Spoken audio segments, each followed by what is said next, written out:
Em 1998, entrou em vigor a lei ambiental que prevê penalidades para quem pratica atos como destruir florestas, vegetações nativas, desmatar e poluir.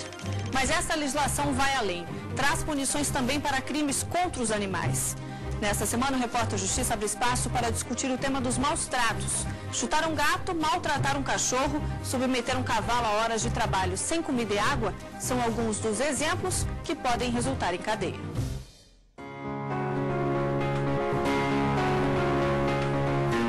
Chocolate hoje vive tranquilo no zoológico, mas nem sempre foi assim.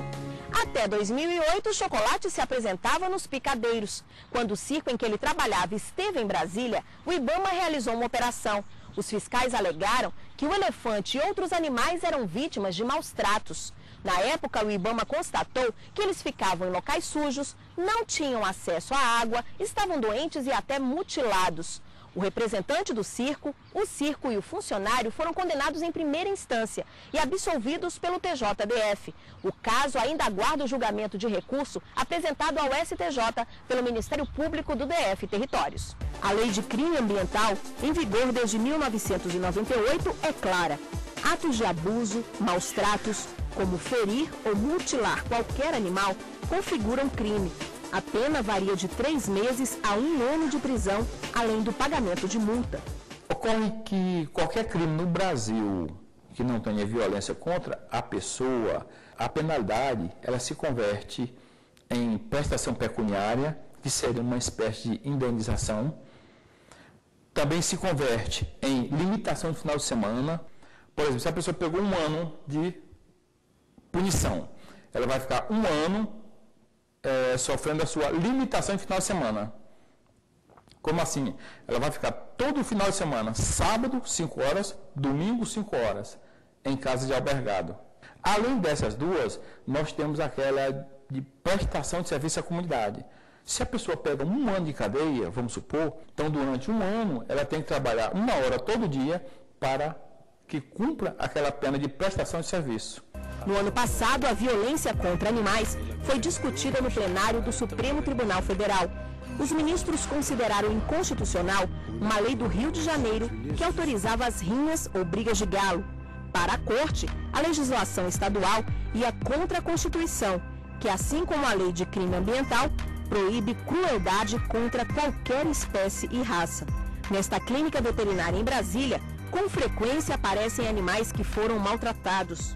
Essa daqui é a Kiara, ela tem 4 meses de vida e a história dela é a seguinte: ela fugiu de casa, na rua foi vítima de maus tratos por um estranho. Quando ela tentou retornar para casa, a dona encontrou ela machucada, sem conseguir andar e já trouxe para essa clínica veterinária. Aqui ela já recebeu os primeiros socorros, o atendimento necessário, mas ainda não está totalmente recuperada, né? Isso tá... Não, ela já foi medicada com analgésico, já não está sentindo tanta dor, está conseguindo andar, mas ainda precisa passar por uma cirurgia para recuperar totalmente. O que ela teve? Ela, na verdade, sofreu alguma pancada nessa região, algum chute, alguma coisa do tipo, e rompeu toda a musculatura. Então, todos os órgãos delas estão sendo segurados só pela pele. Só cirurgia mesmo? Só cirurgia para recuperar esse caso. No caso da Kiara, ela foi vítima de alguma agressão na rua. Mas há casos de animais que chegam vítimas de maus tratos dentro de casa?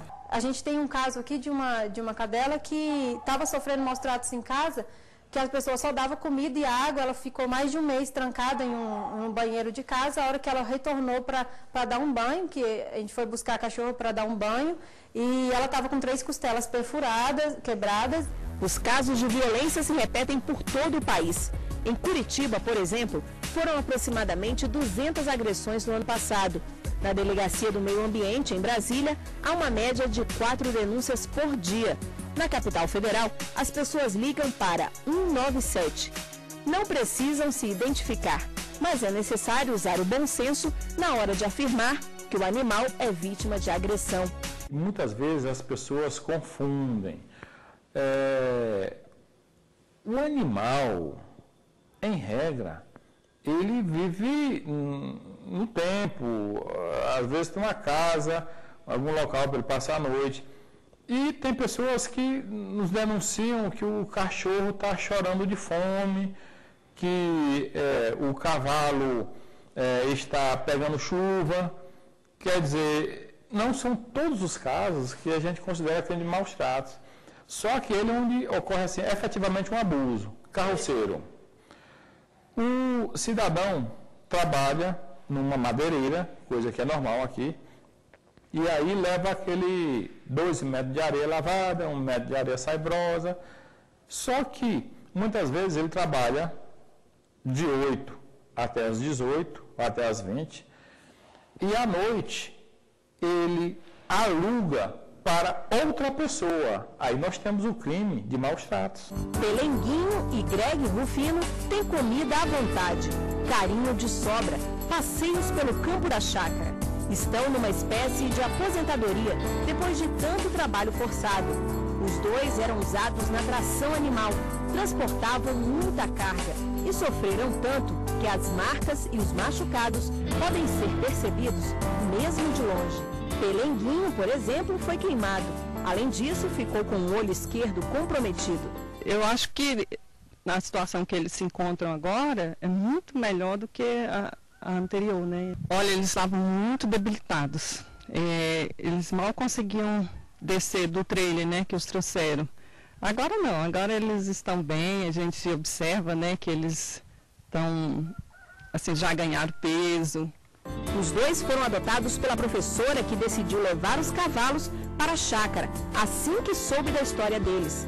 Precisou negociar com a família a permanência dos bichos no local. Porque eu tenho já outros animais, né, cães e gato, e os cavalos, mas até que a negociação foi fácil. No Distrito Federal, aproximadamente 450 cavalos são encontrados mortos nas ruas por ano. Quando não servem mais para o transporte de cargas, são deixados em rodovias e nas áreas urbanas. Aqueles que sobrevivem ao abandono são recolhidos pela equipe do Núcleo de Apreensão Animal da Secretaria de Agricultura do Distrito Federal e podem ser adotados. Se você quer adotar, você tem que, primeiro, né, ver as condições em que esses animais vão, que esse animal, né, vai estar. Então, eu recomendo, assim, para adotar, você tem que ter um espaço mínimo, né, para que eles possam, né, desfrutar, assim, da liberdade, né. A seguir, a gente fala sobre tráfico de animais. Mais de 60% dos bichos resgatados de criminosos não sobrevivem. Os detalhes depois do intervalo.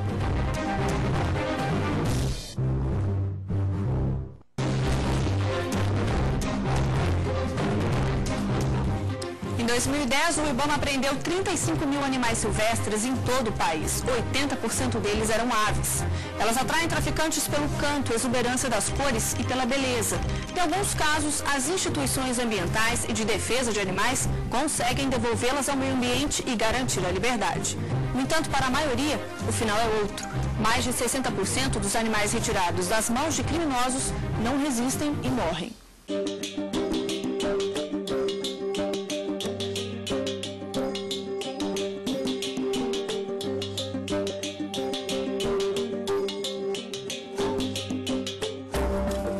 Você já viu uma calopsita?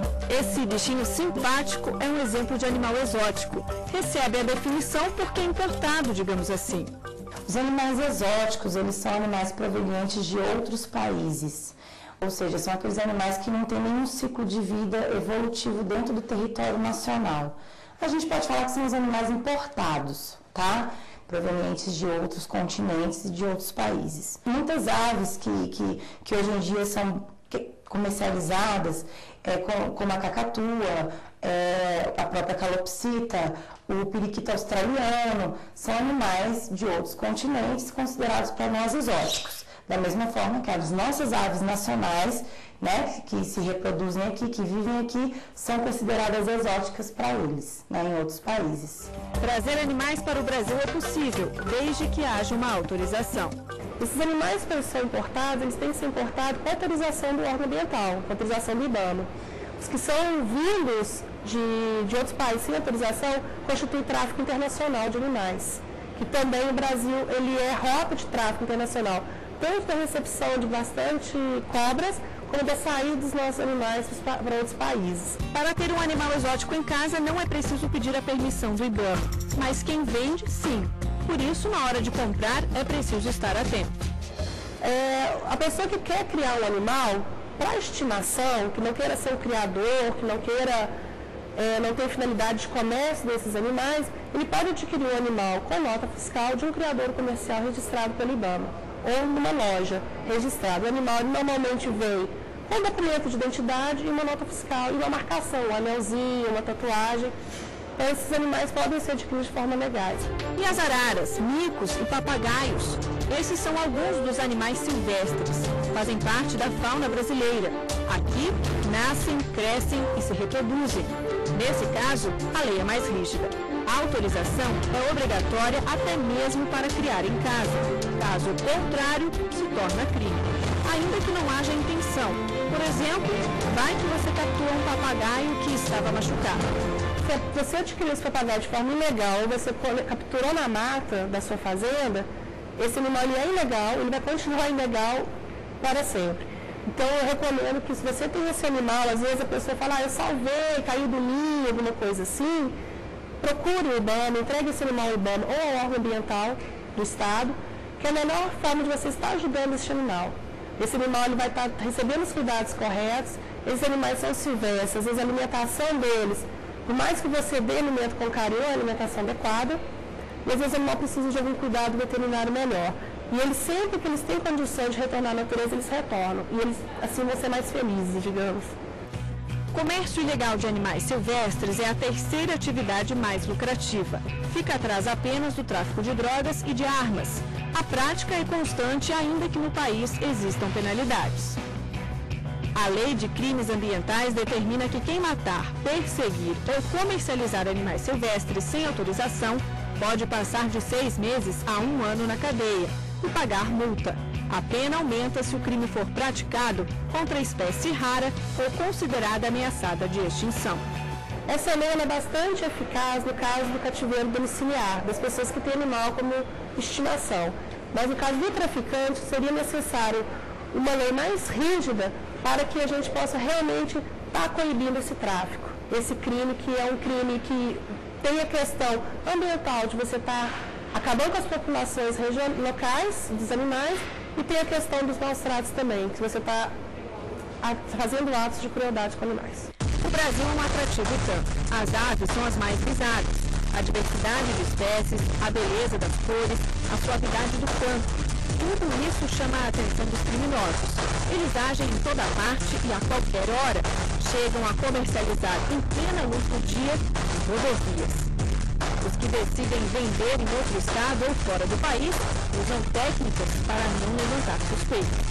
Existem várias formas de transportar esses animais, desde pequenas caixas de sapato, né, até embebedar o animal com algum tipo de cachaça mesmo, embebedado o algodão e coloca dentro do local desses animais para que eles fiquem tontos, né, que eles fiquem grogues com aquele cheiro forte do álcool e que eles não emitam nenhum tipo de som para não chamar atenção.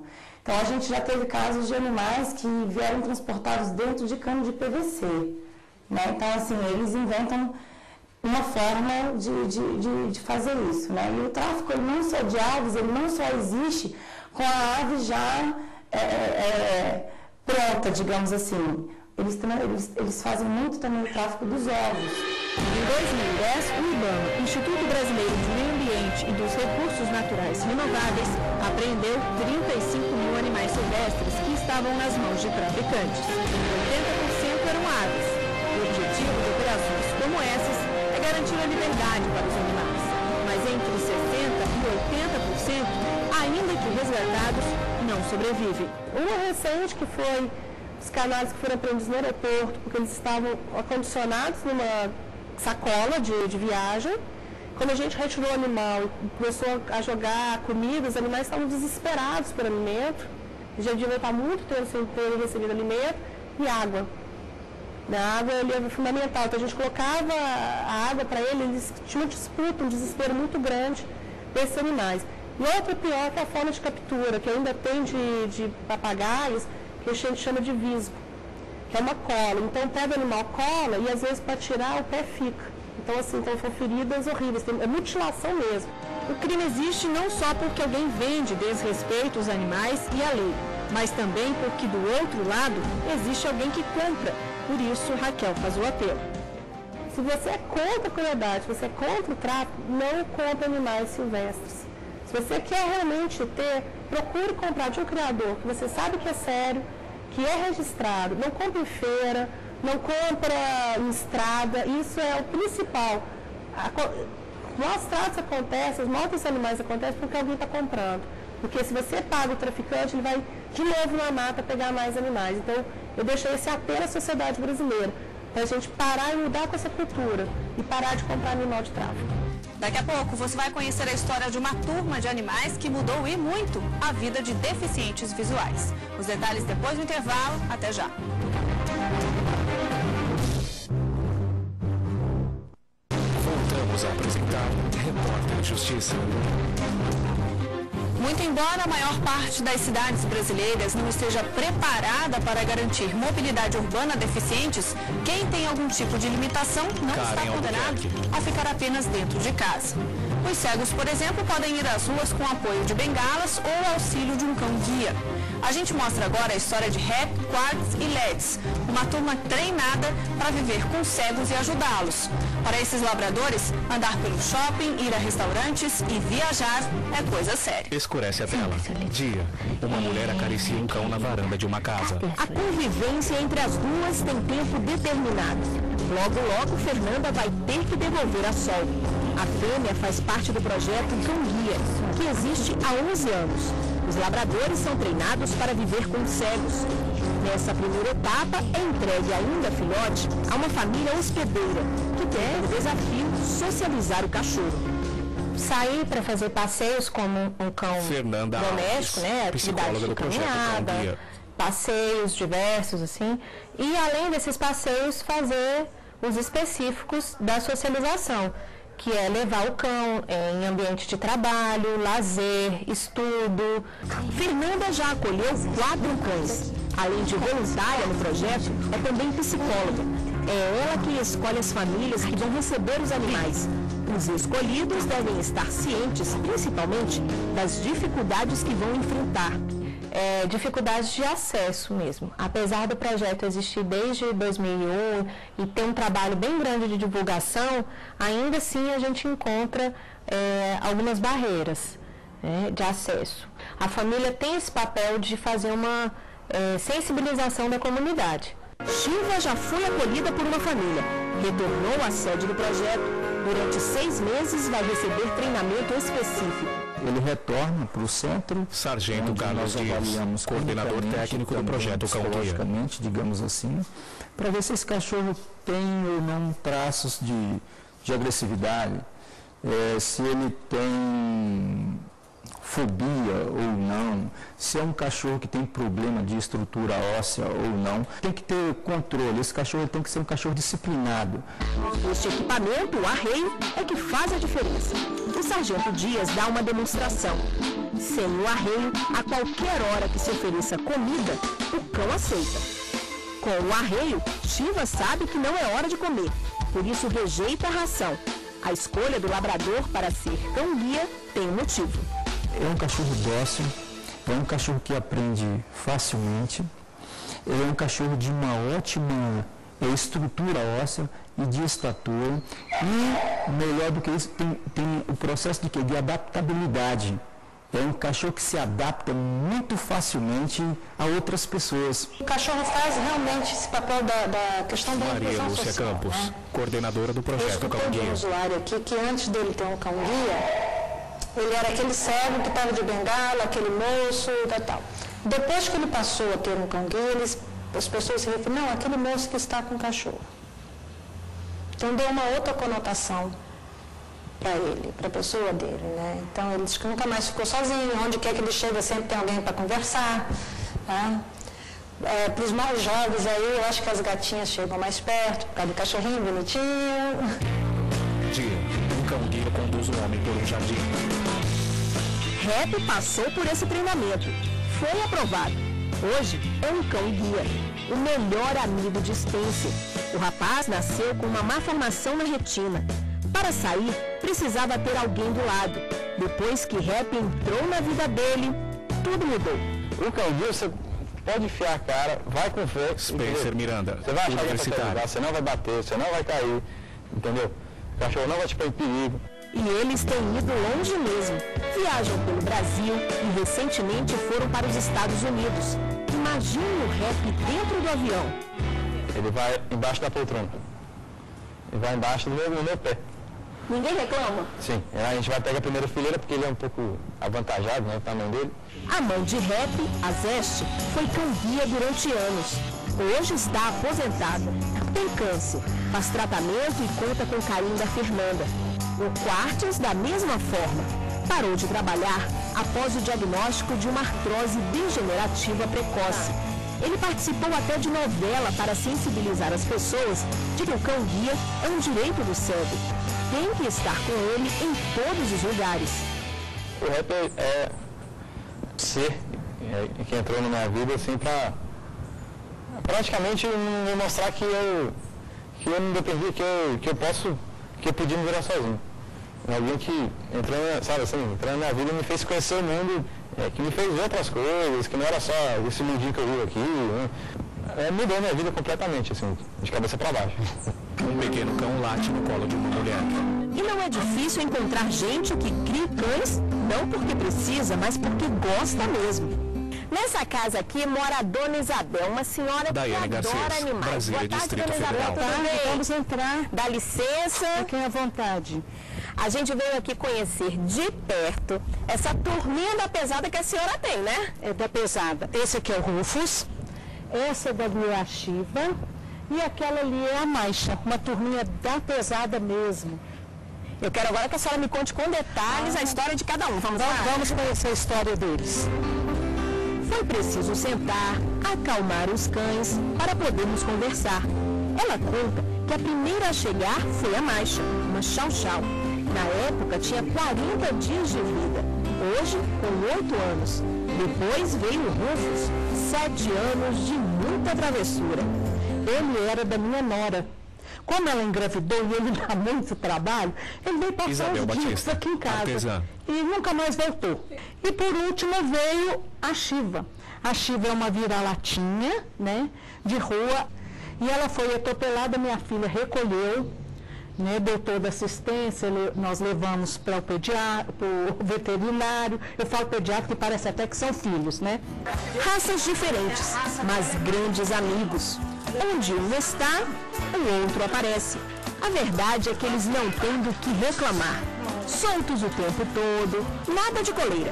Tem liberdade para entrar na casa a hora que quiserem. Agora o Rufus, o menorzinho, esse abusa. Ele faz xixi em todo lugar, dentro da casa, sabe? Ele corre, ele é bem assim, esperto mesmo, sabe? Esse é o que dá mais trabalho, que a gente tem que ter mais cuidado com ele. Haja pique para acompanhar esse trio. Brincadeira para eles é toda hora. E quando a bagunça começa a passar dos limites, é preciso tomar providências. Chamar atenção, né? Mas assim, nunca ser assim agressivo, sabe? Com os cães, nada disso. Né? Então eles obedecem sim com carinho, sabe? Com brincadeira aqui, ó, tá vendo? Mas eles obedecem, jamais violência. Quanto às despesas, Dona Isabel perdeu até as contas. Pelo menos uns R$400 por mês. Mas a artesã nem se incomoda com isso. Para ela, é gratificante ter esses bichinhos como integrantes da família. Os animais, eles trazem muita alegria para a gente, né? Muita satisfação, muito retorno. Né? Você faz pouca coisa e tem um retorno enorme. Então, isso aí é gratificante também, né? Fazem parte da família. Faz. Todos. É melhor parar a entrevista por aqui, antes que a Shiva cause um prejuízo. Os interessados em fazer parte do projeto Cão Guia podem entrar em contato pelo e-mail cãoguiadf-gmail.com. O Repórter Justiça desta semana fica por aqui. Se você tem alguma sugestão de reportagem, escreva para a nossa equipe. O endereço é repórter.justiça.stf.jus.br. Até a próxima semana. Direção Betânia Veiga. Apresentação e reportagem Karen Albuquerque. Reportagem Daniel Garcia. Edição de texto Michele Campos. Produção Andréa Magalhães. Cinegrafistas Francisco Cosme, Jair Brito, Thiago Santos e Vélez Neves. Auxiliares Jerry Roy, José Silva, Orlando Santos e Osmar Alves. Câmeras Edilson Ribeiro, Everaldo Pereira, José Dorinaldo, áudio Marcos Dias. São Chico Boneta, direção de TV Caridade da Fuente, edição e pós-produção Ricardo Feliciano. Núcleo técnico operacional Fernando Camargo. Núcleo de programação e produção Marisa Guimarães. Coordenação geral Secretaria de Comunicação Social STF. Realização TV Justiça.